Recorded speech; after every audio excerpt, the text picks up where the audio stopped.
एक शख्स अमेरिका जैसी सुपर पावर को शिकस्त दे सकता है। 2013 में उसने अमेरिका से 10 लाख से ज्यादा खुफिया दस्तावेजात चुराई और उन्हें दुनिया के सामने रख दिया। लेकिन अमेरिका को इतना नुकसान पहुंचाने के बावजूद लोग अब भी इसे हीरो समझते हैं। मगर क्यों? उसने दुनिया की सबसे बड़ी खुफिया एजेंसी की दस्तावेजात कैसे चुराई और उन्हें क्यों लीक किया? और उसके बाद भी वो अमेरिका के शिकंजे से कैसे बच निकला? एडवर्ड स्नोडन की कहानी दुनिया के सबसे ताकतवर मुल्क अमेरिका के राज फाश करने के अमल की एक हैरत अंगेज कहानी है। वो नेशनल सिक्योरिटी एजेंसी (NSA) के एक कॉन्ट्रैक्टर थे जिसका काम दुनिया भर में अमेरिकी हुकूमत की सिक्योरिटी और इंटेलिजेंस सरगर्मियों को फाल रखना था। स्नोडन ने अपने काम के दौरान जो कुछ देखा उसने उनके ज़मीर को बेदार किया और उनका ज़हन तब्दील हो गया। आखिरकार उन्होंने दुनिया के सामने वो सच उगा दिया जो अमेरिकी हुकूमत ने आवाम से छुपाया था। इस अमल ने इनकी जिंदगी को खतरे में डाल दिया और उनका नाम दुनिया भर में मशहूर कर दिया। एडवर्ड स्नोडन ने जब नेशनल सिक्योरिटी एजेंसी (NSA) में काम करना शुरू किया तो उसके काम में सिक्योरिटी के बहुत अहम पहलू थे जिन्हें वो बखूबी समझते थे। स्नोडन ने जो देखा वो हैरान कुन था। वो ये देख रहा था कि अमेरिका ने न सिर्फ अपने शहरियों को बल्कि दुनिया के दीगर ममालिक को भी अपनी निगरानी में ले रखा था। स्नोडन ने प्रिज्म जैसे प्रोग्रामों के जरिए अमेरिका की जासूसी के निजाम को बेनकाब किया। प्रिज्म एक खुफिया प्रोग्राम था जिसके जरिए अमेरिकी हुकूमत ने दुनिया की सबसे बड़ी इंटरनेट कंपनियों से अफराद के ज़ाती डेटा तक रसाई हासिल की थी। इनमें गूगल, फेसबुक, माइक्रोसॉफ्ट और आईओ जैसे इदारे शामिल थे। स्नोडन ने इस खुफिया निगरानी के प्रोग्राम्स के बारे में जाना और उसने महसूस किया कि यह सिस्टम अवामी प्राइवेसी के हुकूक के लिए एक संगीन खतरा बन चुका है। इसके अलावा स्नोडन ने यह भी दरियाफ्त किया कि अमेरिकी हुकूमत फ़ोन कॉल्स की निगरानी कर रही थी। NSA हर शख्स की कॉल्स की तफसीलात, पैगामात और इंटरनेट एक्टिविटी की निगरानी कर रहा था। यह सिस्टम सिर्फ अमेरिका तक महदूद नहीं था बल्कि दुनिया भर के ममालिक और उनके रहनुमाओं तक की जासूसी हो रही थी। मिसाल के तौर पर जर्मनी की चांसलर अंजेला मर्केल की फ़ोन कॉल्स की भी निगरानी की गई थी। इसके अलावा जैसे प्रोग्राम थे जिनका मकसद सारिफीन की तमाम ऑनलाइन सरगर्मियों की निगरानी करना था।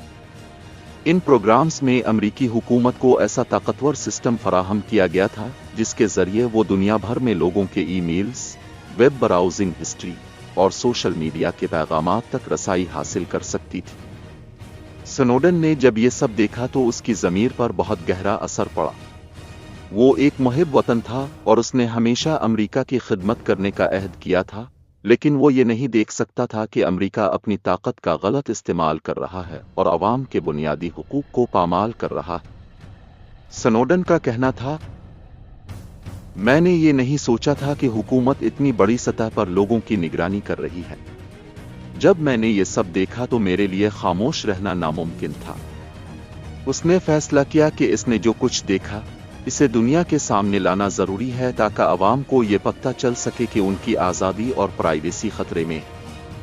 स्नोडन ने अपने फैसला कुन कदम के तौर पर 10 लाख से जायद खुफिया दस्तावेजात चुराई और उन्हें गार्डियन और वॉशिंगटन पोस्ट जैसे बड़े मीडिया इदारों के हवाले कर दिया। ये दस्तावेजात अमेरिकी हुकूमत की निगरानी के खुफिया प्रोग्राम्स के बारे में मालूमात फराहम करती थी और जब इन मालूमात को शाये किया गया तो दुनिया भर में तहलका मच गया। ये मालूमात एक सच्चाई का दरवाज़ा खोलने का बाइस बने और लोगों को इस बात का शऊर हुआ कि किस तरह हुकूमतें अपनी ताकत का गलत इस्तेमाल कर रही हैं और अवाम को उनके हुकूक से महरूम कर रही हैं। गार्डियन और वॉशिंगटन पोस्ट के सहाफ़ियों ने स्नोडन से इन दस्तावेजात हासिल की और उन्हें आलमी सतह पर शाये किया। इस वक्त के गार्डियन के सहाफ़ी ग्लीन ग्रीनवाल्ड और दीगर सहाफ़ियों ने स्नोडन के साथ मिलकर इन मालूमात को दुनिया के सामने पेश किया। इस शिराकतदारी ने स्नोडन को एक आलमी हीरो बना दिया, मगर दूसरी तरफ अमेरिकी हुकूमत ने इसे गद्दार करार दे दिया और उसके खिलाफ तहकीकात शुरू कर दी। जब स्नोडन ने ये दस्तावेजात शाये की तो उसे अंदाजा हो गया कि अमेरिकी हुकूमत इसे गिरफ्तार करने के लिए हर मुमकिन कोशिश करेगी। उसने सबसे पहले हांगकांग का रुख किया। ہانگ کانگ ایک خود مختار علاقہ تھا جس کی حکومت نے اس وقت امریکہ کے دباؤ کو قبول نہیں کیا۔ سنوڈن نے ہانگ کانگ میں میڈیا کے ساتھ ملاقات کی اور وہاں سے اپنی کہانی دنیا کے سامنے رکھی۔ جیسے ہی امریکی حکومت کو یہ پتہ چلا، اس نے سنوڈن کے خلاف ایک دھاگا کھولا اور اس کے پاسپورٹ کو منسوخ کر دیا تاکہ وہ مزید سفر نہ کر سکے۔ امریکی حکام نے دنیا بھر کے ممالک سے درخواست کی کہ وہ سنوڈن کو واپس امریکہ بھیجیں، لیکن ان کی کوششیں ناکام ہو گئیں۔ سنوڈن نے ہانگ کانگ سے روس کا سفر کیا، لیکن وہاں پہنچنے پر اس کا پاسپورٹ منسوخ ہو چکا تھا اور وہ ایئرپورٹ پر پھنس گیا۔ روسی حکام نے اس کے لیے عارضی پناہ فراہم کی اور اس کا سفر وہاں تک محدود ہو گیا۔ روس میں سنوڈن کو عارضی پناہ دی گئی، جو بعد میں مستقل رہائش میں بدل گئی۔ اس نے اپنی زندگی کا بیشتر حصہ روس میں گزارا، جہاں اس نے پرائیویسی کے حقوق پر کام کیا اور اپنی کتاب پرماننٹ ریکارڈ لکھ کر اپنی کہانی دنیا کے سامنے رکھی۔ 2022 میں روسی حکومت نے سنوڈن کو روسی شہریت دے دی، جس سے وہ ایک مرتبہ پھر عالمی سطح پر خبروں میں آ گیا۔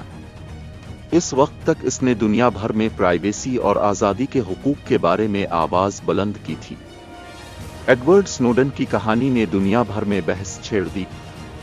کچھ لوگ اسے پرائیویسی کا ہیرو سمجھتے ہیں، جبکہ امریکی حکومت اسے غدار قرار دیتی۔